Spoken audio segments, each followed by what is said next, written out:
চাকরি চুরির পরে এবার কি এসএসসির নিয়োগের ক্ষেত্রে পরীক্ষার প্রশ্ন বিক্রি? এমনই চাঞ্চল্যকর অভিযোগ করছেন শুভেন্দু অধিকারী। তিনি অভিযোগ করছেন যে পরীক্ষার প্রশ্ন বিক্রি করা হচ্ছে 50,000 টাকার বিনিময়ে। এসএসসির প্রশ্ন বিক্রির অভিযোগ করছেন শুভেন্দু অধিকারী। বসিরহাটে হচ্ছে, আমার কাছে অডিও টেপ আছে। পরীক্ষার দুদিন আগে শুভেন্দু অধিকারীর এই দাবি ঘিরে তোলপাড় শুরু হয়েছে। ওইবারে ফাঁকি দিতে পারবে না বুঝে এবার প্রশ্ন বিক্রি, আরো নতুন এজেন্ট নিয়োগ করা হচ্ছে, এমনই দাবি করলেন শুভেন্দু অধিকারী। গতকাল কি বলেছিলেন শুভেন্দু অধিকারী, কি দাবি ছিল তার, শোনাবো। মমতা প্রশ্ন বিক্রি করবে, আমি অডিও রেকর্ড পেয়েছি। 50,000 টাকায় প্রশ্ন পাওয়া যাচ্ছে। বসিরহাট থেকে আমি অডিও পেয়েছি। এটা এসএসসি ইয়েস পরীক্ষার ইয়েস 7-14 ইয়েস। এর ও জানে ওএমআরএ হাত দিতে পারবে না। চোর মমতা প্রশ্ন বিক্রি করবে, তার ভাইপো মাল তুলবে। সুজয় কৃষ্ণ ভদ্ররা ছিল, জীবন সাহারা ছিল, এবার আরো কিছু নতুন এজেন্ট দিয়ে করবে। এই পাপ মমতা মুক্তি বাংলা চাই। শুভেন্দু অধিকারী প্রশ্ন বিক্রির যে অভিযোগ করেছেন তা খারিজ করে দিল স্কুল সার্ভিস কমিশন। দুটি পরীক্ষার প্রশ্নপত্রই সুরক্ষিত আছে, আশঙ্কার কোনো কারণ নেই।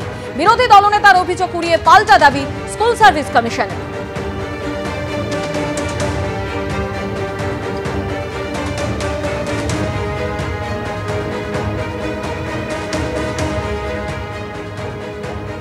বিরোধী দলনেতার এই প্রশ্ন বিক্রির অভিযোগ নিয়ে তৃণমূল কংগ্রেস এবং সিপিএম কার কি বক্তব্য, শোনাব।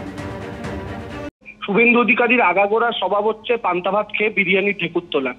ও আগাগোড়া ডিসেম্বরে এই হবে, আমার কাছে এই কাগজ আছে, সরকার পড়ে যাবে, ফাঁস করে দেবো, দেখিয়ে দেবো। গত 4 বছর বিরোধী দলনেতা হয়েছে, শুধু হাঁক ডাকি করে গেছে। আমার বক্তব্য হচ্ছে, ওর কাছে যদি থাকে যে 50,000 টাকা দিয়ে প্রশ্নপত্র বিক্রি হচ্ছে, ও কি প্রশ্নপত্রটা কিনতে গেছিল নাকি ও নিজে বিক্রি করছে? ও জানলো কি করে? আর ওর কাছে যদি প্রমাণ থেকে থাকে, অডিও রেকর্ডিং এর ক্যারেক্টার সম্পর্কেও যদি আইডিয়া থাকে, কাদের কথোপকথন, কাদের আলোচনা, তাহলে সেই অডিও রেকর্ডিং নিয়ে কেন সুপ্রিম কোর্টের কাছে যাচ্ছে না? সুপ্রিম কোর্টের নির্দেশে তো এই পরীক্ষাটা হচ্ছে, কেন সেই অডিওটা প্রকাশ করছে না? প্রকাশ করুক, তার ক্যারেক্টার কারা সেটা দেখা যাক।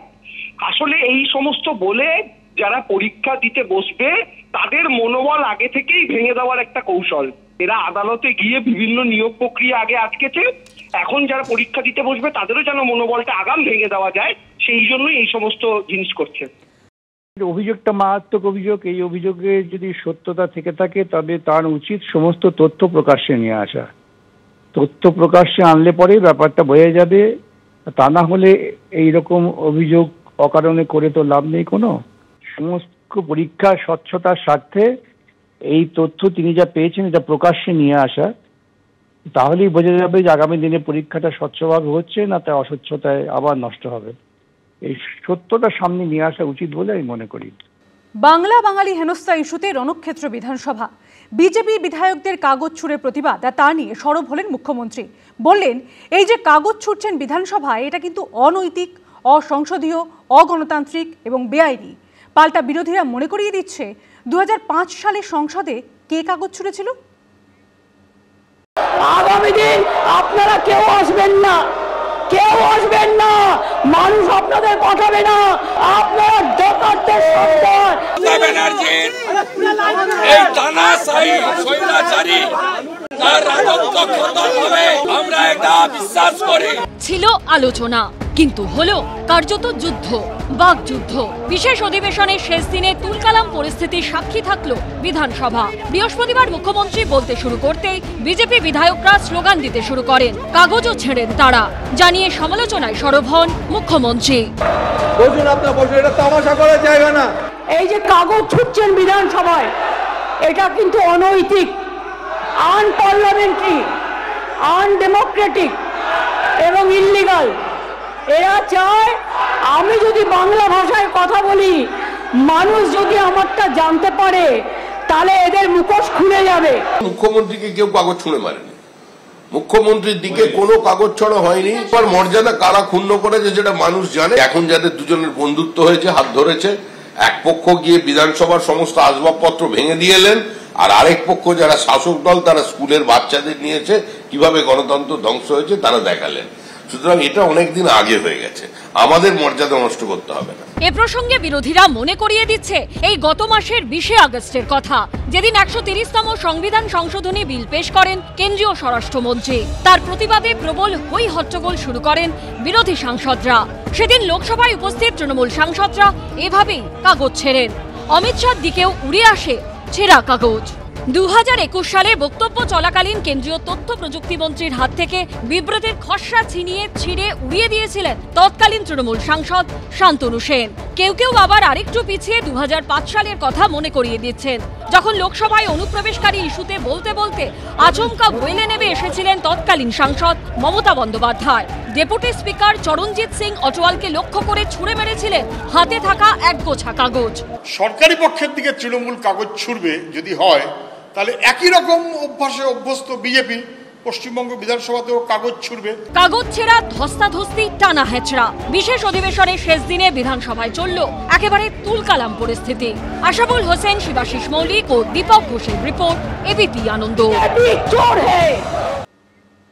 বিরোধী দলনেতাকে সাসপেন্ড করা হয়েছিল আগে। বৃহস্পতিবার বিধানসভায় ধুন্ধুমার চলাকালীন পরপর 5 বিজেপি বিধায়ককে সাসপেন্ড করলেন স্পিকার। দুপুর 2:15 থেকে 3:15 1 ঘন্টার মধ্যে বিধানসভার অধিবেশনে সাসপেন্ড হলেন শঙ্কর ঘোষ, অগ্নিমিত্রা পাল, মিহির গোস্বামী, অশোক দিন্দা এবং বঙ্কিম ঘোষ। 3 দিনের বিশেষ অধিবেশনেই বিধানসভায় সাসপেন্ড হলেন মোট 6 জন বিজেপি বিধায়ক। জনগণের ধাক্কা দিয়ে জিরো করে দেবো, বিগ জিরো করে দেবো। উনার এবং উনার ভাইপোর কোম্পানি 3 সংখ্যা পেরোবে না।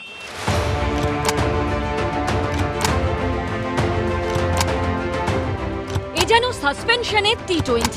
4 দিনের অধিবেশন, তার মধ্যে একদিন ছুটি থাকায় কার্যত তা ছিল 3 দিনের।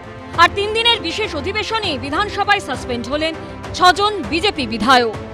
সাসপেন্ড করে তো আমাদের মুখ বন্ধ করতে পারবেন না মুখ্যমন্ত্রী। আমার 30 মিনিট সময় আপনি কথা বলতে দিলেন না, মাইক বন্ধ করে দিলেন, কারণ আপনি সরকার। আপনারও 30 মিনিট সময় ছিল, কিন্তু আপনি 2 ঘন্টা 30 মিনিট কথা বললেন। শিক্ষামন্ত্রীর সেনা মন্তব্যে প্রতিবাদ জানাতে গিয়ে অধ্যক্ষের সঙ্গে বাদানুবাদে জড়িয়ে মঙ্গলবার সাসপেন্ড হন শুভেন্দু অধিকারী। আর শুভেন্দু অধিকারী সাসপেনশনের বিরোধিতা করতে গিয়ে বৃহস্পতিবার সাসপেন্ড হলেন আরও 5 বিজেপি বিধায়ক। শিলিগুড়ির বিজেপি বিধায়ক শঙ্কর ঘোষ, আসানসোল দক্ষিণের বিজেপি বিধায়ক অগ্নিমিত্রা পাল, নাটাবাড়ির বিজেপি বিধায়ক মিহির গোস্বামী, চাকদার বিজেপি বিধায়ক বঙ্কিম ঘোষ এবং ময়নার বিজেপি বিধায়ক অশোক দিন্দা। বসুন আপনি, শঙ্করবাবু বসুন। শঙ্করবাবু আমি বলছি আপনাকে বসুন প্লিজ। আপনারা বিজনেস অ্যাডভাইজারি কমিটির মিটিংয়ে আসবেন না, অল পার্টি মিটিংয়ে আসবেন না, এখানেও আপনারা উপযুক্ত সময় কিছু বলবেন না। আপনি বলুন মাননীয় মুখ্যমন্ত্রী প্লিজ, এইটা ঠিক উপযুক্ত কাজ হচ্ছে না। আপনাদের বক্তব্য বলে নিয়ে তারপরে স্লোগান দেওয়া শুরু করলেন, এটা করার সমীচীন হচ্ছে না। বিধানসভার মর্যাদা নষ্ট করবেন না প্লিজ, আপনারা বসুন। দুপুর 2:15 থেকে 3:15 এই 1 ঘন্টার মধ্যে বিধানসভার অধিবেশনে সাসপেন্ড করা হয় 5 জন বিজেপি বিধায়ককে। যারা বসবেন না, হাউস চলতে দেবেন না, তাদের সবাইকে সাসপেন্ড করুন। কারণ আমার মাইক অন আছে, আপনি আমাকে বলতে অ্যালাউ করেছেন। আপনি যদি আমার মাইক অফ করলেন, আমিও বসলাম। কাজে যারা দাঁড়িয়ে আছেন বসে যান। মাননীয় অধ্যক্ষ স্যার, আমি আপনার পারমিশন নিয়ে বলতে চাই, আমার কণ্ঠ রোধ করা হচ্ছে। আমি মিহির গোস্বামীকে সাসপেন্ড করছি। মিহির গোস্বামীকে বার করে দিন মার্শাল দিয়ে। মিহির গোস্বামীকে আপনাকে সাসপেন্ড করেছি আমি, মার্শালকে বলছি বার করে দিন, আপনি বেরিয়ে যান। ভেবেছিল বিরোধী দলনেতা শুভেন্দু অধিকারীকে এই মমতা, চোর মমতার বক্তব্যের সময় বাইরে রেখে ফাঁকা মাঠে গোল করব। রোহিঙ্গা বাংলাদেশি মুসলমান তাদেরকে প্রোটেকশন দিয়ে বাংলা বাঙালির অস্মিতার কথা বলে ভাষার নামে এখানে আইপ্যাকের বুদ্ধিতে গোল করে দিয়ে চলে যাব। উনি তার 14 বছর 5 মাসে কখনো এই ধরনের বিরোধিতার সামনে পড়েনি। আজকে এলওপি বাইরে থাকলেও 64 জন এলওপির ভূমিকা নিয়েছে। ওনারা আজকে যেটা করেছেন সেটা অসভ্যতা। আমাদের যে পরিষদীয় রাজনীতি, এটা তাতে অসভ্যতা একটা আলাদা, রাজনৈতিক প্রতিবাদ একটা আলাদা। সব মিলিয়ে বৃহস্পতিবার উত্তপ্ত বিধানসভার সাক্ষী থাকল রাজ্যবাসী। আশাবুল হোসেন, উজ্জ্বল মুখোপাধ্যায় ও পার্থপ্রতিম ঘোষের রিপোর্ট, এবিপি আনন্দ।